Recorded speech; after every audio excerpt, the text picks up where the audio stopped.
Like ಮಾಡಿ, subscribe ಮಾಡಿ. ಹೊಸ ವಿಡಿಯೋ ಅಪ್ಡೇಟ್ಸ್ಗಾಗಿ ಬೆಲ್ ಬಟನ್ನ ಕ್ಲಿಕ್ ಮಾಡಿ. ಹಾಯ್ ಫ್ರೆಂಡ್ಸ್, ಪದ್ಮ ಪಾಕಶಾಲೆಗೆ ಸ್ವಾಗತ. ಇವತ್ತು ಜೋಳದ ರೊಟ್ಟಿ ಯಾವ ಥರ ಮಾಡೋದು ಅಂತಂದು ತೋರಿಸ್ಕೊಡ್ತೀನಿ. ಜವಾರ್ ರೋಟಿ ಎರಡು ರೀತಿಯಲ್ಲಿ ತೋರಿಸ್ಕೊಡ್ತೀನಿ. ಫಸ್ಟ್ ಟೈಮ್ ಮಾಡೋರು ಸತ ಈಸಿಯಾಗಿ ಮಾಡ್ಬೋದು. ನೋಡಿ ಎಷ್ಟು ಸಾಫ್ಟಾಗಿ ಸ್ಮೂತಾಗಿ ಎಷ್ಟು ಚೆನ್ನಾಗಿ ಬಂದಿದೆ. ಹೆಲ್ದಿ ರೆಸಿಪಿ ಕೂಡ, ಉತ್ತರ ಕರ್ನಾಟಕ ಸ್ಪೆಷಲ್ ಇದು ಜೋಳದ ರೊಟ್ಟಿ. ನೋಡಿ ಎಷ್ಟೊಂದು ಚೆನ್ನಾಗಿ ಬಂದಿದೆ. ನೋಡಿ ಯಾವ ಥರ ಮಾಡೋದು ಅಂತ. ಫಸ್ಟ್ ಮೆಥಡಲ್ಲಿ ಒಂದು ಬಾಣಲಿ ಅಥವಾ ಒಂದು ಪಾತ್ರೆ ಇಟ್ಬಿಟ್ಟು ಗ್ಯಾಸ್ ಮೇಲೆ ಒಂದು ಬೌಲು ನೀರು ಹಾಕ್ತಾಯಿದ್ದೀನಿ. ಈ ನೀರು ಕುದಿಬೇಕಿದು. ಟೇಸ್ಟಿಗೆ ಬೇಕಾದ್ರೆ ನೀರಿನಲ್ಲೇ ಸ್ವಲ್ಪ ಉಪ್ಪು ಹಾಕ್ಕೋಬೋದು, ಇಲ್ಲಾಂದರೆ ಬೇಡ ಅಂದರೆ ಬೇಡ. ಯಾವ ಬೌಲಲ್ಲಿ ನೀರು ಹಾಕಿದ್ವೋ ಅದೇ ಬೌಲಲ್ಲಿ ಒಂದು ದೊಡ್ಡದೊಂದು ತಟ್ಟೆ ತೊಗೊಂಡ್ಬಿಟ್ಟು ಅದರಲ್ಲಿ ಒಂದು ಬೌಲು ಹಿಟ್ಟು ಹಾಕಬೇಕು, ಜೋಳದ ಹಿಟ್ಟು.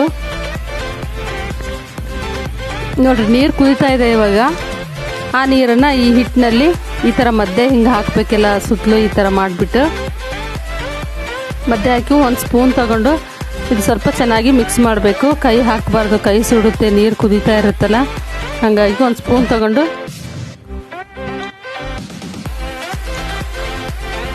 ಈ ಥರ ಎಲ್ಲ ಕಡೆನೇ ಇದನ್ನು ಹೀಗೆ ಸ್ಪೂನಲ್ಲೇ ಈ ಥರ ಕಲಿಸ್ಬೇಕು. ಇದನ್ನು ಒಂದು ಸ್ವಲ್ಪ ಗಂಟು ಇರಲಾರ್ದಂಗೆ ಎಲ್ಲ ಕಡೆ ಈ ಥರ ಸಮಾನೆ ಇದು ಮಾಡ್ಕೋಬೇಕು.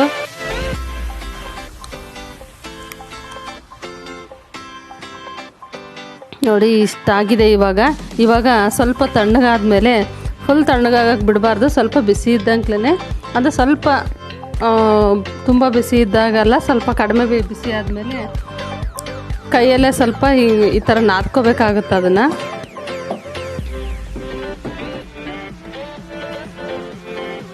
ಎಲ್ಲ ಹಿಟ್ಟನ್ನು ತೊಗೊಂಡ್ಬಿಟ್ಟು ಕೈಯಲ್ಲೇ ಈ ಥರ ಚೆನ್ನಾಗಿ ಹೀಗೆ ನಾದ್ಕೋಬೇಕಾಗುತ್ತೆ. ಅಕಸ್ಮಾತ್ ತುಂಬ ಗಟ್ಟಿ ಅನ್ನಿಸ್ತು ಅಂದರೆ ಸ್ವಲ್ಪ ತಣ್ಣೀರನ್ನೇ ಸ್ವಲ್ಪ ಕೈಗೆ ಹಿಂಗೆ ಸಿಮಿಸ್ಕೊಂಡು ಹೀಗೆ ನಾದ್ಕೊಂಡ್ರೂ ಪರವಾಗಿಲ್ಲ, ಚೆನ್ನಾಗಿ ಬರುತ್ತೆ. ಅಷ್ಟೇ ಕರೆಕ್ಟ್ ಆದರೆ ಅಷ್ಟೇ ಸಾಕಾಗುತ್ತೆ. ನೋಡಿ ಈ ಥರ ಚೆನ್ನಾಗಿ ನಾದ್ಕೊಂಡು ಈಗ ಸಾಫ್ಟಾಗಿ ಈ ಥರ ಮಾಡ್ಕೋಬೇಕಾಗುತ್ತೆ. ನೋಡಿರಿ ಹಿಟ್ಟು ಎಷ್ಟು ಸಾಫ್ಟಾಗಿ ಬಂದಿದೆ ಅಂತಂದು.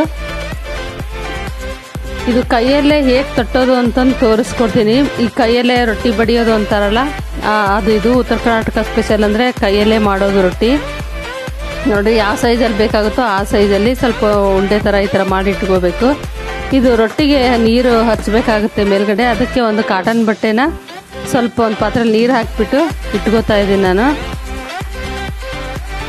ನೋಡಿರಿ, ಒಂದು ಮಣೆ ಮೇಲಾದರೂ ಮಾಡ್ಬೋದು, ಇಲ್ಲ ಗ್ಯಾಸಿನ ಕಟ್ಟೆ ಕಲ್ಲಿರುತ್ತಲ್ಲ, ಕಲ್ಲು ಮೇಲಾದರೂ ಮಾಡ್ಬೋದು. ಫಸ್ಟಿಗೆ ಸ್ವಲ್ಪ ಮಣೆ ಮೇಲೆ ಸ್ವಲ್ಪ ಹಿಟ್ಟು ಹಾಕ್ಬಿಟ್ಟು ಆಮೇಲೆ ಒಂದು ಉಂಡೆ ತೊಗೊಂಡ್ಬಿಟ್ಟು ಹೀಗೆ ಕೈಯಲ್ಲೇ ಸ್ವಲ್ಪ ನಿಧಾನಕ್ಕೆ ಸ್ವಲ್ಪ ಪ್ರೆಸ್ ಮಾಡಬೇಕು. ಹಿಂಗೆ ಸ್ವಲ್ಪ ಅಗಲ ಆಗೋವರೆಗೂ ಸ್ವಲ್ಪ ಬೆರಳ ಮೇಲೇ ಪ್ರೆಷರ್ ಕೊಟ್ಟು ಹೀಗೆ ಪ್ರೆಸ್ ಮಾಡ್ತಾ ಹೋಗಬೇಕು. ನೋಡಿ ಹಿಂಗೆ ಮಾಡ್ತಾನೆ ಅದು ಅಗಲ ಆಗ್ತಾ ಹೋಗುತ್ತೆ. ಸ್ವಲ್ಪ ಅಗಲ ಆದಮೇಲೆ ಸ್ವಲ್ಪ ಜಾಸ್ತಿ ಈ ಥರ ಬಡಿಬೇಕಾಗುತ್ತೆ. ಕೈಗೆ ಅಂಟ್ತೈತಿ ಅಂತ ಅನಿಸಿದರೆ ಕೈನ ಹಿಟ್ಟಲ್ಲಿ ಸ್ವಲ್ಪ ಹಿಂಗೆ ಅದ್ದುಕೊಂಡ್ಬಿಟ್ಟು ಹೀಗೆ ಬಡಿಬೇಕಾಗುತ್ತೆ. ಇಲ್ಲಾಂದರೆ ಬರುತ್ತೆ ಅದು. ನೋಡಿರಿ ಕೆಳಗಡೆ ಹಿಟ್ಟು ಹಾಕಿರೋದ್ರಿಂದ ಆರಾಮಾಗಿ ಈ ಥರ ತಿರುಗುತ್ತೆ. ಏನು ಟೆನ್ಷನ್ ಮಾಡ್ಕೊಳೋದೇ ಬೇಡ. ಫಸ್ಟ್ ಟೈಮ್ ಮಾಡೋರಿಗೆ ಈ ಮೆಥಡ್ ಸ್ವಲ್ಪ ಕಷ್ಟ ಅಂತ ಅನ್ನಿಸ್ಬೋದು. ಅಂದ್ರೂ ಒಂದೆರಡು ಸತಿ ಮಾಡಿದರೆ ಸಾಕು, ಆರಾಮ ಈಸಿಯಾಗಿ ಬರುತ್ತೆ. ಏನು ಕಷ್ಟ ಏನಲ್ಲ ಇದು ಕೂಡ. ನೋಡಿ ಎಷ್ಟು ದೊಡ್ಡದಾಗಿದೆ ರೊಟ್ಟಿ. ನಾವು ಎಷ್ಟು ದೊಡ್ಡದು ಬೇಕೋ ಅಷ್ಟು ದೊಡ್ಡದು ಮಾಡ್ಕೋಬೋದು. ನಾವು ಹಿಟ್ಟು ತೊಗೊಳ್ತೀವಲ್ಲ ಫಸ್ಟಿಗೆ, ಅದ್ರ ಮೇಲೆ ದೊಡ್ಡದು ಚಿಕ್ಕದು ಇದಾಗುತ್ತೆ. ನೋಡಿ ಇವಾಗ ಹಂಚ ಮೇಲೆ ಹಾಕುವಾಗ ಒಂದು ತವ ಕಾದ್ಮೇಲೆ ಹಾಕಬೇಕಾಗುತ್ತೆ. ಹಿಟ್ಟು ಯಾವ ಕಡೆ ಕಡಿಮೆ ಇರುತ್ತೋ ಅದನ್ನು ಕೆಳಗೆ ಮಾಡಬೇಕು. ಹಿಟ್ಟು ಇರೋದನ್ನು ಮೇಲ್ಗಡೆ ಮುಖ ಮಾಡಬೇಕು. ಅದನ್ನು ನೋಡಿ ಈ ಹಿಟ್ಟು ಮೇಲ್ಗಡೆ ಇರುತ್ತಲ್ಲ, ಹಾಗಾಗಿ ನೀರು ಇಟ್ಕೊಂಡಿದ್ವಲ್ಲ ಹಿಂಗೆ ಒಂದು ಕಾಟನ್ ಬಟ್ಟೆಯಲ್ಲಿ ಇದನ್ನು ಕ್ಲೀನಾಗಿ ಈ ಥರ ಹಚ್ಚಬೇಕಾಗುತ್ತೆ ನೀರು. ಅಂದರೆ ರೊಟ್ಟಿ ಚೆನ್ನಾಗಿ ಬೇಯುತ್ತೆ, ಸೀದೋಗಲ್ಲ, ಚೆನ್ನಾಗಿ ಬೇಯುತ್ತೆ ಅಂತಂದ್ಬಿಟ್ಟು ಈ ಥರ ಮಾಡೋದು. ಎಲ್ಲ ಕಡೆನೂ ಸ್ವಲ್ಪನೇ ಈ ಥರ ಜಾಸ್ತಿ ಹಾಕ್ಕೊಂಡು ನೀರು ಸೋರೋ ಥರ ಹಚ್ಚಬಾರ್ದು. ಅಷ್ಟೇ ಈವನ್ನಾಗಿ ಸ್ವಲ್ಪ ತೋರಿಸ್ಬೇಕಷ್ಟೆ. ನೋಡಿ ಸ್ವಲ್ಪ ಬಬಲ್ಸ್ ಕಾಣಿಸ್ತಾ ಇದೆಯಲ್ಲ, ಈ ಥರ ಬಬಲ್ಸ್ ಕಂಡ ಮೇಲೆ ರೊಟ್ಟಿನ ಈ ಥರ ತಿರುಗಿಸಿ ಹಾಕಬೇಕಾಗುತ್ತೆ. ನೋಡಿ ಯಾವ ಥರ ಚೆನ್ನಾಗಿ ಬೆಂದಿದೆ ಒಂದು ಸೈಡ್ ಆಲ್ರೆಡಿ. ನೋಡಿ ಹೀಗೆ ಕೈಯಲ್ಲೇ ಹೀಗಂದರೆ ಇದು ಬಿಟ್ಕೊಂಡು ಬರುತ್ತೆ. ಒಂದು ಸ್ಪೂನ್ ಬೇಕಾದರೆ ಸ್ಪೂನ್ ತೊಗೊಳ್ಳಿ. ಹಿಂಗೆ ಬಿಟ್ಕೊಂಡು ಬಂತು ಅಂದರೆ ಬೆಂದಿದೆ ಅಂತಂದ್ಬಿಟ್ಟು ಅದು ಅರ್ಥ. ನಾವು ಸ್ಪೂನಲ್ಲೇ ಬೇಕಾದರೆ ಹೀಗೆ ಒತ್ತಿ ಇದು ಮಾಡ್ಬೋದು, ಇಲ್ಲಾಂದರೆ ಒಂದು ಕಾಟನ್ ಬಟ್ಟೆ ತೊಗೊಂಡ್ಬಿಟ್ಟು ಅದನ್ನ ದುಂಡುಗೆ ಮಾಡಿಕೊಂಡು ಈ ಥರ ಹಿಂಗೆ ಮಾಡಿದರೆ ಉಬ್ಬುತ್ತೆ ರೊಟ್ಟಿ, ಚೆನ್ನಾಗಿ ಬೇಯುತ್ತೆ, ಎಲ್ಲ ಕಡೆನೂ ಚೆನ್ನಾಗಿ ಬೇಯುತ್ತೆ ಅಂತಂದ್ಬಿಟ್ಟು ಈ ಥರ ಮಾಡೋದು. ಇದು ಬೇಡಪ್ಪ ಅನ್ನೋರು ಒಂದು ಸ್ಪೂನ್ ತೊಗೊಂಡು ಸ್ಪೂನಲ್ಲೇ ಹೀಗೆ ಒತ್ಬೋದು. ನೋಡ್ರಿ ಜೋಳದ ರೊಟ್ಟಿ ಎಷ್ಟು ಕಷ್ಟ ಅಂತಾರೆ, ಎಷ್ಟು ಈಸಿಯಾಗಿ ಮಾಡ್ಬೋದು ನಾವು. ಇದನ್ನ ಇನ್ನೊಂದು ಮಾಡಿ ತೋರಿಸ್ತೀನಿ, ಗೊತ್ತಾಗುತ್ತೆ ನೋಡಿ ಯಾವ ಥರ ಬಂದಿದೆ ಜೋಳದ ರೊಟ್ಟಿ. ಹೆಲ್ದಿ ಕೂಡ ಇದು, ಎಲ್ಲರೂ ಇವಾಗ ಜೋಳದ ರೊಟ್ಟಿನೇ ಜಾಸ್ತಿ ಯೂಸ್ ಮಾಡ್ತಾ ಇದ್ದಾರೆ, ಶುಗರ್ ಇರೋರು ಅವರು ಎಲ್ಲರೂ. ನೋಡ್ರಿ ಇನ್ನೊಂದು ತೋರಿಸ್ತಾ ಇದ್ದೀನಿ. ಸ್ವಲ್ಪ ಮಣೆ ಮೇಲೆ ಸ್ವಲ್ಪ ಒಣ ಹಿಟ್ಟು ಹಾಕ್ಕೊಂಡ್ಬಿಟ್ಟು ಒಂದು ಉಂಡೆ ತೊಗೊಂಡು ಈ ಥರ ನಿಧಾನಕ್ಕೆ ಬೆರಳಲ್ಲೇ ಈ ಥರ ಪ್ರೆಸ್ ಮಾಡ್ತಾ ಹೋಗಬೇಕು ಅಷ್ಟಿಗೆ. ಸ್ವಲ್ಪ ದೊಡ್ಡದಾಯಿತು ಅಂದ ತಕ್ಷಣ ಆಮೇಲೆ ಸ್ವಲ್ಪ ಜೋರಾಗಿ ಬಡಿಬೇಕಾಗುತ್ತೆ ಈ ಥರ ಕೈಯಲ್ಲಿ, ತಾನೇ ದೊಡ್ಡದಾಗ್ತಾ ಹೋಗುತ್ತೆ. ಆಮೇಲೆ ಎಲ್ಲ ಫುಲ್ ಕೈನೂ ಪ್ರೆಷರ್ ಕೊಟ್ಟು ಈ ಥರ ಬಡಿಬೇಕಾಗುತ್ತೆ. ಮೊದಲಷ್ಟೇ ಬೆರಳಲ್ಲೇ ತಟ್ಟಬೇಕಾಗುತ್ತೆ, ಆಮೇಲೆ ದೊಡ್ಡದಾದ್ಮೇಲೆ ಫುಲ್ ಕೈಯಲ್ಲೇ ಇದು ಮಾಡಬೇಕು. ಇಲ್ಲ ಎರಡೂ ಕೈಯಲ್ಲೂ ಬಡಿಯೋರು ಬಡಿತಾರೆ, ಅದು ಕೂಡ ಬರುತ್ತೆ, ಅದು ಕೂಡ ಬೇಗನೆ ಈಸಿಯಾಗಿ ಆಗುತ್ತೆ, ದೊಡ್ಡದಾಗುತ್ತೆ. ನೋಡಿ ಎಷ್ಟು ಬೇಗ ಹಿಂಗೆ ದೊಡ್ಡದಾಯಿತು ಅಂತಂದ್ಬಿಟ್ಟು. ಎಷ್ಟು ತೆಳು ಬೇಕಾದ್ರೆ ಅಷ್ಟು ತೆಳು ಮಾಡ್ಕೋಬೋದು. ರೊಟ್ಟಿ ಹಾಕೋದಿರುತ್ತಲ್ಲ, ಹಾಕೋದು ಕೆಳಗಡೆ ಇರೋ ಮುಖ ಈ ಹಂಚ ಮೇಲೆ ಬಿದ್ದಾಗ ಮೇಲಾಗಬೇಕದು, ಆ ಥರ ಹಾಕಬೇಕಾಗುತ್ತೆ. ಮಣೆ ಮೇಲೆ ಕೆಳಗಡೆ ಇರೋದು ಹಂಚ ಮೇಲೆ ಮೇಲ್ಗಡೆ ಆಗಬೇಕಾಗುತ್ತೆ. ನೋಡಿರಿ ಹಿಟ್ಟಿಂದಿದು ಹಿಟ್ಟು ಕೆಳಗಡೆ ಜಾಸ್ತಿ ಇರುತ್ತಲ್ಲ ಅದು ಮೇಲ್ಮುಖ ಆಗಬೇಕು. ಆಮೇಲೆ ಒಂದು ಬಟ್ಟೆ ತೊಗೊಂಡ್ಬಿಟ್ಟು ಈ ಥರ ನೀರು ಇಟ್ಕೊಂಡಿದ್ವಲ್ಲ ನೆನೆಸಿದ್ದು ಬಟ್ಟೆದಲ್ಲಿ ಈ ಥರ ಕ್ಲೀನಾಗಿ ಹಿಟ್ಟು ಒರೆಸ್ಬೇಕು, ತುಂಬ ನೀರು ಹಾಕಬಾರ್ದು. ಸೈಡಿಗೆಲ್ಲ ಎದ್ದು ಬಂದಿದೆಯಲ್ಲ, ಈ ಥರ ಎದ್ದು ಬಂದ ಮೇಲೆ ತಿರುಗಿಸಿ ಹಾಕಬೇಕು. ಅಂದರೆ ಒಂದು ಸೈಡ್ ಬೆಂದಿದೆ ಅಂತಂದ್ಬಿಟ್ಟು ಈ ಥರ ಎದ್ದಿದೆ ಅಂದರೆ ನೋಡಿರಿ ಯಾವ ಥರ ಬೆಂದಿದೆ, ತುಂಬಾ ಸಾಫ್ಟಾಗಿ ತುಂಬಾ ಚೆನ್ನಾಗಾಗುತ್ತೆ ರೊಟ್ಟಿ.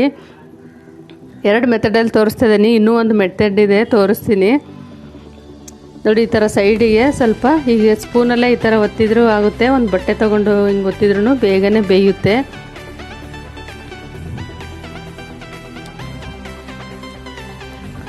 ಪಲ್ಯ ಚಟ್ನಿ ರೊಟ್ಟಿ ಇದ್ದರೆ ಎಂಥ ಊಟ ಆದ್ರೂ ಎಷ್ಟು ಹೆಲ್ದಿ ರೆಸಿಪಿ ನೋಡಿರಿ. ನೀವು ಈ ಥರ ಮಾಡ್ಕೊಂಡು ನೋಡಿ ರೊಟ್ಟಿ. ಈ ಥರ ಬಂದಿಲ್ಲ ಅಂದರೆ ಸೆಕೆಂಡ್ ಸ್ಟೆಪ್ ತೋರಿಸ್ತೀನಲ್ಲ, ಬಿಗಿನರ್ಸಿಗಂತೂ ಆ ಸ್ಟೆಪ್ಪು ಖಂಡಿತ ಫಸ್ಟ್ ಟೈಮ್ಗೆ ಬಂದುಬಿಡುತ್ತೆ. ಇದು ಸ್ವಲ್ಪ ಕಷ್ಟ ಅನಿಸುತ್ತೆ, 1-2 ಸತಿ ಮಾಡಿದರೆ ಬಂದೇ ಬಿಡುತ್ತೆ ಇದು ಕೂಡ. ಸೆಕೆಂಡ್ ಮೆಥಡ್ ತೋರಿಸೋದು ಬಿಗಿನರ್ಸಿಗೆ ತುಂಬಾ ಹೆಲ್ಪ್ ಆಗುತ್ತೆ. ನೋಡಿ ಯಾವ ಥರ ಆಗಿದೆ ರೊಟ್ಟಿ, ನೋಡಿ ಎಷ್ಟೊಂದು ಸಾಫ್ಟಾಗಿ ಸ್ಮೂತಾಗಿ ಎಷ್ಟು ಚೆನ್ನಾಗಿ ಬಂದಿದ್ದಾವೆ. ನೀವು ಜೋಳದ ರೊಟ್ಟಿ ಚಟ್ನಿ ಎಣ್ಣೆಗಾಯಿ ಪಲ್ಯ ಇದು ಎಷ್ಟು ಉತ್ತರ ಕರ್ನಾಟಕ ಸ್ಪೆಷಲ್ ಇದು. ನೀವು ಒಂದ್ಸರಿ ಈ ಥರ ಮಾಡಿ ನೋಡಿ, ಹೇಗೆ ಬಂತು ಜೋಳದ ರೊಟ್ಟಿ ಅಂತಂದು ಕಮೆಂಟ್ ಮಾಡಿ ತಿಳಿಸಿ. ಇನ್ನೊಂದು ಮೆಥಡ್ ಇದೆ, ಅದು ಸೆಕೆಂಡ್ ಮೆಥಡ್ ತೋರಿಸ್ತಾ ಇದ್ದೀನಿ ಇವಾಗ. ಒಂದು ಬಾಣಲಿ ಅಥವಾ ಒಂದು ಪಾತ್ರೆ ಇಟ್ಬಿಟ್ಟು 1 ಬೌಲ್ ನೀರು ಹಾಕ್ತಾಯಿದ್ದೀನಿ. ಅದಕ್ಕೆ ಆ ನೀರು ಕುದಿಯುವಾಗ ಅದಕ್ಕೆ ಅದೇ ಬೌಲಲ್ಲಿ 1 ಬೌಲು ಹಿಟ್ಟು ಹಾಕ್ತಾಯಿದ್ದೀನಿ. ಹಿಟ್ಟು ಹಾಕ್ಬಿಟ್ಟು ಇದನ್ನು ಕುದಿಯುವಾಗಲೇ ಚೆನ್ನಾಗಿ ಒಲೆ ಮೇಲೇ ಚೆನ್ನಾಗಿ ಮಿಕ್ಸ್ ಮಾಡಬೇಕು. ಇದನ್ನು ಗಂಟು ಇರಲಾರ್ದಂಗೆ ಚೆನ್ನಾಗಿ ನೋಡಿರಿ. ಇವಾಗ ಗ್ಯಾಸ್ ಆಫ್ ಮಾಡಿದೆ ನಾನು, ಗ್ಯಾಸ್ ಆಫ್ ಮಾಡಿಬಿಟ್ಟು ಆಫ್ ಮಾಡಿದರೂ ಬರುತ್ತೆ, ಇಲ್ಲಾಂದ್ರೆ ಹಾಗೆ ಹೀಗೆ ಮಾಡಿಕೊಂಡು ಆಮೇಲೆ ಆಫ್ ಮಾಡಿದರೂ ಬರುತ್ತೆ. ನೋಡಿರಿ ಇವಾಗ ಗ್ಯಾಸ್ ಆಫ್ ಮಾಡಿದ್ದೀನಿ ನಾನು. ಇವಾಗ ಚೆನ್ನಾಗಿ ಈ ಥರ ಮಿಕ್ಸ್ ಮಾಡಬೇಕು, ಗಂಟು ಇರಲಾರ್ದಂಗೆ ಚೆನ್ನಾಗಿ ಹೀಗೆ ಒಂದು ಕಡೆಯಿಂದ ಈವನ್ನಾಗಿ ಎಲ್ಲ ಹಿಟ್ಟನ್ನು ಈ ಥರ ಬರುವ ಹಾಗೆ ಮಿಕ್ಸ್ ಮಾಡಬೇಕಾಗುತ್ತೆ. ಗ್ಯಾಸ್ ಆಫ್ ಮಾಡಿಕೊಂಡು ಈ ಥರ ಮಾಡಬೇಕು.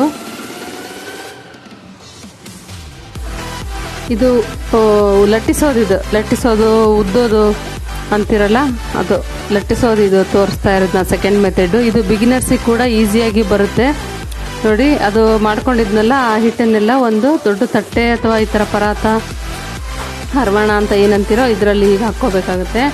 ಹಾಕ್ಕೊಂಡ್ಬಿಟ್ಟು ಸ್ವಲ್ಪ ತಣ್ಣಗಾಗಬೇಕಿದು, ಬಿಸಿ ಇದ್ದಾಗೆ ಕೈ ಇಡಬೇಡಿ. ಸ್ವಲ್ಪ ತಣ್ಣಗಾದ್ಮೇಲೆ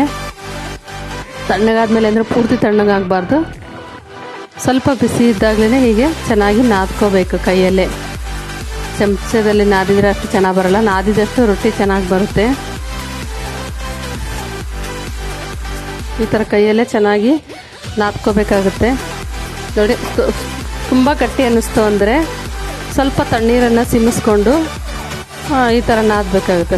ಇಲ್ಲ ಸಮ ಇದೆ ಅಂತಂದರೆ, ಕರೆಕ್ಟ್ ಇದೆ ಅಂದರೆ ಹಾಗೆ ನಾದ್ಕೊಳ್ಳಿ. ಗಟ್ಟಿ ಇದೆ ಅಂದರೆ ಸ್ವಲ್ಪ ನೀರು ಹಾಕ್ಕೊಳ್ಳಿ, ಸ್ವಲ್ಪ ತಣ್ಣೀರು ಕೋಲ್ಡ್ ವಾಟ್ರನ್ನೇ ಸ್ವಲ್ಪ ಹಾಕ್ಕೊಂಡ್ಬಿಟ್ಟು ಈ ಥರ ಸಾಫ್ಟಾಗಿ ಕಲಿಸ್ಕೋಬೇಕು. ತುಂಬ ಗಟ್ಟಿಯಾಗಿ ಕಲಿಸ್ಕೋಬಾರ್ದು. ನೋಡಿ ಈ ಥರ ಮಾಡಿಕೊಂಡು ಈ ಥರ ಉಂಡೆ ಥರ ಮಾಡಿ ಬಿಲ್ಲೆ ಮಾಡಿ ಈ ಥರ ಇಟ್ಕೋಬೇಕು. ಎಲ್ಲದನ್ನು ಮಾಡೋದು ತೋರಿಸ್ತೀನಿ ನೋಡಿ. ಮಣೆ ಮೇಲೆ ಸ್ವಲ್ಪ ಹಿಟ್ಟು ಹಾಕ್ಕೊಂಬಿಟ್ಟು ಒಂದು ಉಂಡೆ, ಜೋಳದ ಹಿಟ್ಟಿಂದು ಉಂಡೆ ತೊಗೊಂಬಿಟ್ಟು ಕೈಯಲ್ಲೇ ಸ್ವಲ್ಪ ಹೀಗೆ ಪ್ರೆಸ್ ಮಾಡಬೇಕು. ಸ್ವಲ್ಪ ದೊಡ್ಡದಾದ್ಮೇಲೆ ಆಮೇಲೆ ಲಟ್ಟಣಿಗೆ ಅಂತೀವಲ್ಲ, ಚಪಾತಿ ಮಾಡ್ತೀವಲ್ಲ, ಅದರಲ್ಲಿ ಹಿಂಗೆ ನಿಧಾನಕ್ಕೆ ಲಟ್ಟಿಸ್ತಾ ಹೋಗಬೇಕು. ಎಲ್ಲ ಕಡೆ ಸಮಾನ ಹೀಗೆ ತಿರುಗಿಸ್ಕೊಂತ ಈ ಥರ ಲಟ್ಟಿಸ್ಕೊಂತ ಹೋಗಬೇಕು.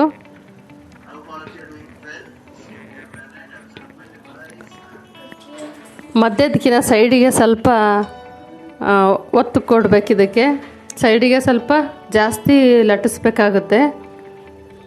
ಅಂದರೆ ಸೈಡಿಗೆಲ್ಲ ದಪ್ಪ ಬರೋದು, ಮಧ್ಯೆ ತೆಳುವಾಗೋದು ಈ ಥರ ಆಗಬಾರ್ದು. ಹಾಗಾಗಿ ಸೈಡಿಗೆಲ್ಲ ಚೆನ್ನಾಗಿ ಪ್ರೆಸ್ ಮಾಡಿ ಚಪಾತಿ ಮಾಡ್ತೀವಲ್ಲ ಅದೇ ಥರ ಹೀಗೆ ಲಟ್ಟಿಸ್ಬೇಕು.